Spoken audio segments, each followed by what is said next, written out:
Hello दोस्तों दोस्तों आज हम इस वीडियो में डिस्कस करने वाले हैं food processing and related industries in India.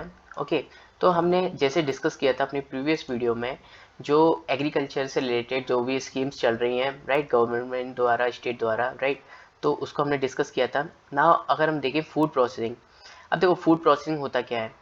जैसे जो हमारे मतलब प्रोडक्ट्स हैं राइट, अब उनको क्या है कि जो खेती एग्रीकल्चर जो प्रोडक्ट्स हैं राइट, एग्रीकल्चर प्रोडक्शन है उसको चर्निंग करके कुछ ऐसी स्टेज में लाके उसको ईट मतलब हम क्या कहते हैं उसको यूज़ कर सकें, ईट कर सकें राइट, तो उसको हम बोलते हैं फूड प्रोसेसिंग। ओके, लाइक अगर हम बात करें आटे की राइट, तब तो सबसे पहले क्या है गेहूं बनता है। ओके, गेहूं के बाद फिर उसको अगर हम पीसते हैं तो फिर आटा बनता है राइट, तो प्राइमरी फूड्स। ओके, और फिर उसके बाद आप देख सकते हो कि जो प्रोडक्ट्स हैं लाइक गन्ना।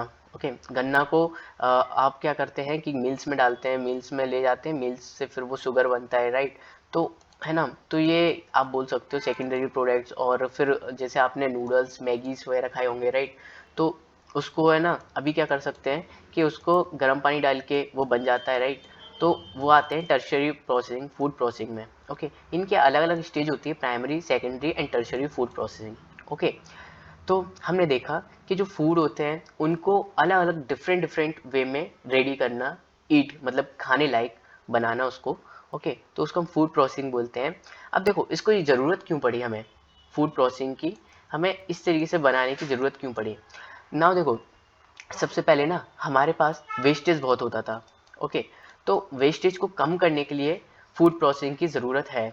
अब इसके साथ ना मिनिमाइज करेंगे अगर हम फूड वेस्टेज को। जैसे आपने देखा होगा कभी सब्जी मंडी में जाके देखिएगा, तो क्या होता है कि जब नाइट में जब वो है ना मंडी वगैरह बंद होती है, तो वहाँ पे आपको बहुत सारी चीज़ें लाइक वेजिटेबल्स फ्रूट्स वगैरह आपको ऐसी डले दिखेंगे। क्यों? क्योंकि वो ख़राब हो जाते हैं। तो इसको मिनिमाइज कर सकें, और अगर हम इसको मिनिमाइज करेंगे ना तो हमारा क्या होगा कि फार्मर्स की जो इनकम्स हैं है ना, तो उन पे इन्हेंस आएगा, उनके जो इनकम है वो भी बढ़ेगी अगर इसको मिनिमाइज करते हैं तो। उसके बाद जो जैसे हमारी पॉपुलेशन बढ़ती जा रही है राइट, तो इंडिया में जैसे हमारी पॉपुलेशन बढ़ रही है तो उस हिसाब से ना फूड की डिमांड भी बढ़ रही है, तो उसको भी हम मीट कर सकें है ना, मैच कर सकें। उसके साथ साथ ना हमारे जो इंडिया है उसमें माल न्यूट्रिशन की काफ़ी ज़्यादा आप बोल सकते हो कि एक तरह से माल न्यूट्रिशन राइज करता जा रहा है। ओके, तो इसको रिड्यूस कर सकें हम। क्यों? क्योंकि देखो अगर ये सारी चीज़ें नहीं होगी ना तो हम एक तरीके से बहुत सारी चीज़ें में आपको एक तरीके से डेफिशिएंट देखने को मिल जाता है। ओके, तो फूड अगर अच्छी तरीके से अच्छी मात्रा में ओके अच्छी तरीके से डिमांड रहेगी, डिमांड एंड सप्लाई होगी, तो यहाँ पे रिड्यूस भी हो सकता है माल न्यूट्रिशन और जनरेटिंग एम्प्लॉयमेंट। ओके, तो क्या होगा ना कि फूड प्रोसेसिंग में आ रही है ना, इंडस्ट्रीज में जा रही है, तो वहाँ पे एम्प्लॉयमेंट भी जनरेट होगा।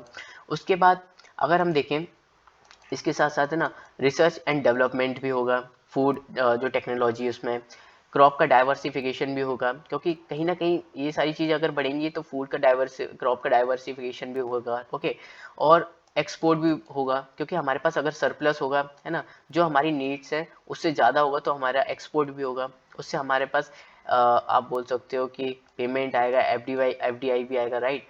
तो इस वजह से हमारी इकोनॉमी में भी काफ़ी ज़्यादा आपको बूस्ट देखने को मिलेगा।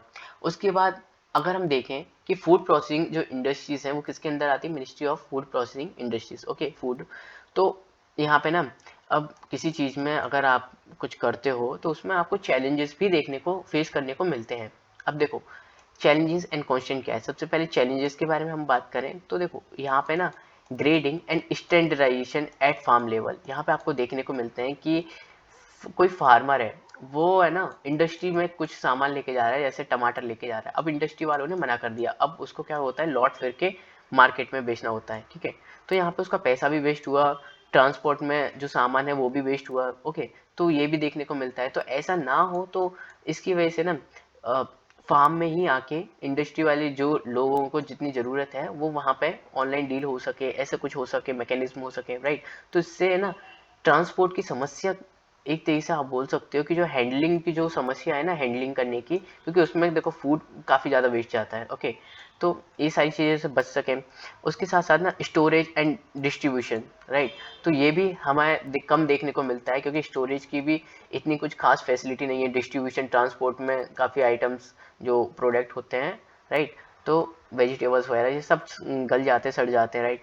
उसके बाद ओवर डिपेंडेंस हमें देखने को मिलता है एपीएमसी मार्केट्स में। एपीएमसी कौन सी? जो हमारी एग्रीकल्चर प्रोडक्शन जो हमारी मार्केट है, कमेटी है, उन पे हमें देखने को मिलता है, और वहाँ पे काफ़ी ज़्यादा करप्शन भी होता है, दलाली होती है। ओके, 3% यहाँ से बायर से ले लिया, 3% सेलर से ले लिया। ओके, तो यहाँ पे प्रोडक्ट भी हाई पे जा रहा है। ओके, बीच में काफ़ी ज़्यादा जो दलाल होते हैं, है ना, तो उनके थ्रू ये सारी चीज़ें होती हैं। उसके बाद क्वालिटी एंड सेफ्टी अभी भी स्टैंडर्डाइज नहीं है, क्वालिटी एंड सेफ्टी नहीं मिलती। ओके, क्योंकि देखो बहुत सारी चीज़ें हैं, डिपेंडेंट करती हैं। और उसके बाद lake of connection between processing and production. Okay, ये कनेक्शन भी नहीं बन पाता। जैसे अब इंडस्ट्रीज़ को चाहिए, है ना, 2 मिलियन टन टमाटर, अब, है ना, और एक फार्मर्स के पास है कम उससे, मतलब 0.5 मिलियन टन टमाटर, आप समझिए। तो उसकी जो डिमांड है ना, वो एपीएमसी, है ना, वही फुलफिल कर सकता है, राइट। तो इस वजह से भी अब government initiated on food processing. Okay, क्या क्या इनिशिएटिव्स हैं फूड प्रोसेसिंग में? तो जैसे हमें पहले देखने को मिलता है national mission on food processing. Okay, sorry, सबसे पहले अगर हम देखें बैरियर्स इन फूड प्रोसेसिंग इंडस्ट्रीज़ में, क्या क्या बैरियर्स आते हैं, तो सबसे पहले फार्म लेवल पे आता है बैरियर। कौन कौन से? अब देखो, लो हील्ड है ना, हील्ड का लो होना, क्वालिटी का इतना कुछ खास नहीं होना। Okay, इनएडिक्वेट quality. ओके, क्योंकि देखो अब क्वालिटी अच्छी नहीं होगी तो इंडस्ट्रीज़ वाले लोग क्यों लेंगे, राइट। उसके बाद है ना, स्टोरेज फैसिलिटीज़ भी अच्छी ना होना फार्म्स की। उसके बाद साथ साथ lake of logistics handling facilities. Logistic and handling facilities means distribution, किस तरीके से जो प्रोडक्ट्स हैं, है ना, उसको हम रख सकते हैं या फिर हम किसी को ट्रांसपोर्ट करा सकते हैं। Okay, high cost of modernization. देखो क्या होता है ना कि अगर हम मॉडर्नाइजेशन, जो अभी फार्मर्स हैं वो मॉडर्नाइजेशन अडॉप्ट करेंगे तो वो हाई कॉस्ट पे चला जाएगा, राइट। तो इसी वजह से ना इसको नहीं अपनाना। उसके बाद डिस्ट्रीब्यूशन लेवल पे अगर हम देखें, high cost transportation, cold chain, right, तो मतलब स्टोरेज में रखना, ट्रांसपोर्ट करना, है ना, तो ये बहुत ज़्यादा हाई कॉस्ट हो जाता है। पैकेज में भी आप ऐसी एरी गैरी चीज़ों में तो पैक नहीं कर सकते, उसको प्रॉपर पैकेजिंग चाहिए होती है, उसमें भी हाई कॉस्ट लग जाना। इनएडुकेट इन्फॉर्मेशन, अब देखो कुछ भी आप करो कुछ ना कुछ तो रह ही जाता है, राइट। तो इनएडुकेट इन्फॉर्मेशन, ये रोल इसमें आपको देखने को मिलता है डिस्ट्रीब्यूशन लेवल पे, है ना। तो बेसिकली क्या होता है ना, इन प्रोडक्ट्स में कमी आ जाती है, कुछ ना कुछ इन्फॉर्मेशन, है ना, कुछ ना कुछ मिस हो ही जाता है ना, भूल जाते हैं।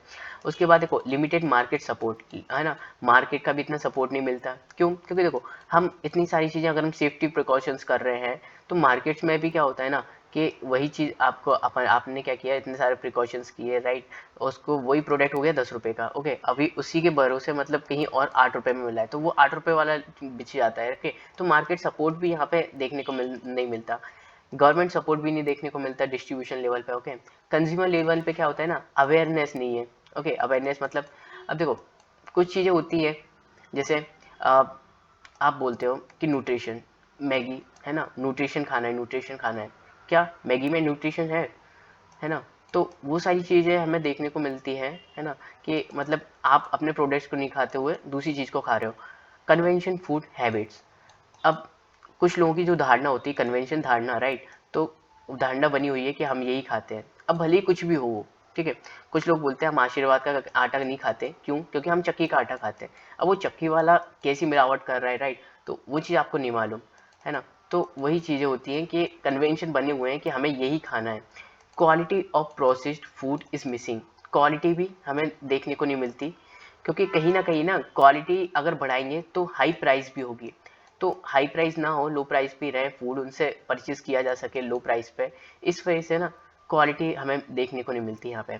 उसके बाद गवर्नमेंट के कुछ इनिशिएटिव्स हैं, जैसे फूड प्रोसेसिंग में national mission on food processing, central sponsor scheme है ये। ओके, इसका ऑब्जेक्टिव है decentralization of food processing related schemes. Okay, इसके बाद है ना 100% एफडीआई फूड प्रोसेसिंग सेक्टर में आने वाला है। Okay, through automatic route. Okay, कर दिया गया है 100% एफडीआई। क्यों? क्योंकि देखो ये इंडस्ट्रीज है ना, सनराइज सेक्टर है। सनराइज सेक्टर क्यों है?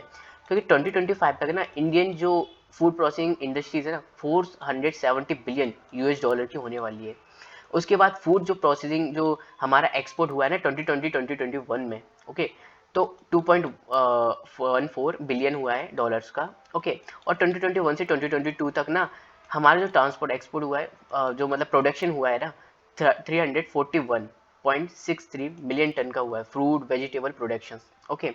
कुछ स्कीम से इससे रिलेटेड जैसे national mission on food processing, PM Kisan Sampada Yojana, mega food park, operation greens, integrated cold chains, value addition infrastructure.